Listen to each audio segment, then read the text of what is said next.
Mattie, it's good to be chatting with you again. I guess just to continue that conversation here on the idea that more needs to be done. In his third day of testimony, we just heard from Fed Chair Jerome Powell talking about how households might be starting to see some risks here, at least down the road.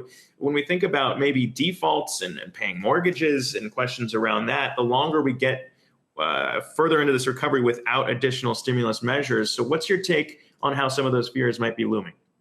Well, Zach, I've been arguing for a while now that September is a very tricky month for policymakers. Now, over the summer, there is no doubt that we've seen more resiliency in the economy than was expected. Fed Chair Jay Powell admitted that in his testimony this week, that the summer months certainly were better economically than expected, but not necessarily better from a public health standpoint. And remember, that's the whole reason we are in the economic circumstances we're facing today. It's because we're in the middle of a global pandemic. And some people seem to have forgotten this. You had Stephen Moore, an unofficial advisor to the president this week, say the quiet part out loud that maybe fiscal stimulus isn't needed because it wouldn't go into effect until past the election. The politics of the moment are quite different than the reality that most Americans are facing. You heard Brian Chung talk about with the Boston Fed chair about the Paycheck Protection Program. The problem with the PPP is the SBA authority ran out to continue lending under that program. It needs Congress to re-up that authorization.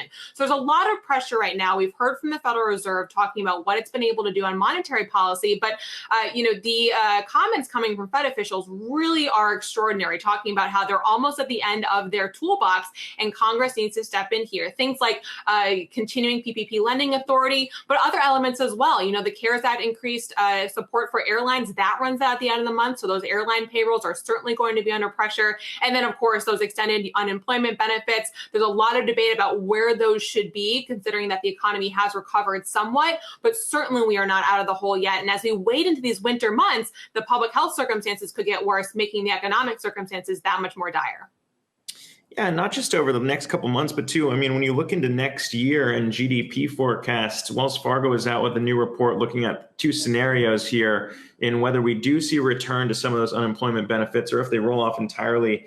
And what that could mean for growth moving forward. There is a case to be made maybe that the CARES Act and the support here on unemployment benefits maybe did go beyond some people's wages when you think about that. But it was only for a few months, and now those benefits rolled off since the end of July. So when you think about weighing what could happen here in the back half of 2020 and the pain you're talking about for those who have lost their jobs, does it seem like you're talking about hundreds of dollars a week? It doesn't seem to me to be that large in the grand scheme of things.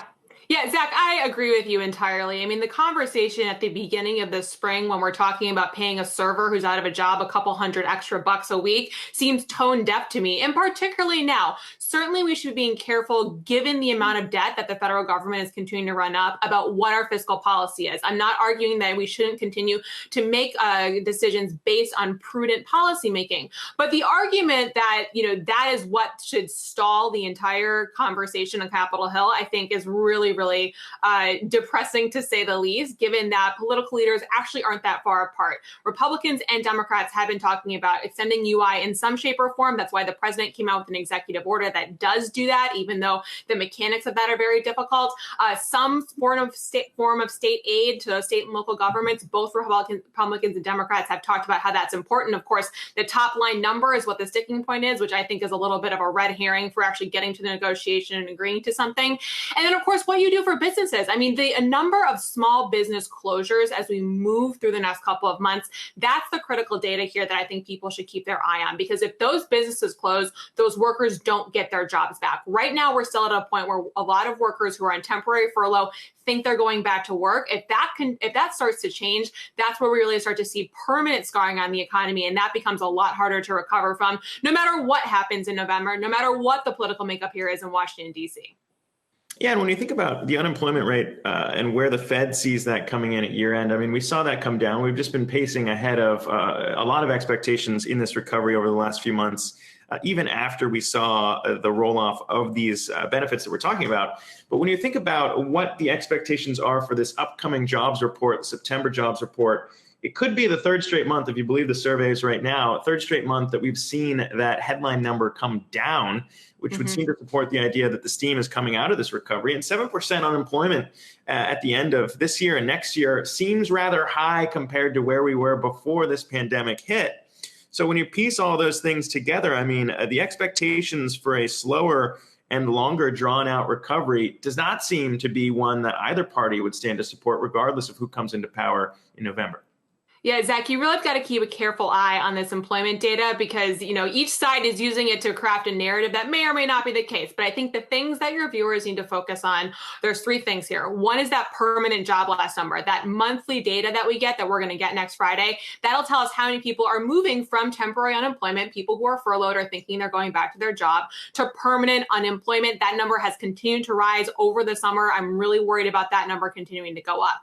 But secondly, this whole idea that wages are rising. Wages are rising because we had to lay off the least paid workers the most when the crisis started. So that means as people can start to come back online, they're starting to get more hours, they're starting to get paid more, but that doesn't mean we're back where we were in January. And lastly, just looking at the labor landscape overall, yes, job openings and labor turnover looks pretty good, but it does not look as good as we looked in February. I don't think we're going to get back to where we were at the beginning of the year, but what we need is support to bridge that gap to make sure we're closing all of the uncertainty loops that in particular small businesses are facing right now that they don't have PPP, now that some states have a really uneven experience with coronavirus infection rates, and now that we're looking at political uncertainty as we wait into November. I think having some kind of act of Congress that gives a little more certainty to the employers in this country could go a really long way.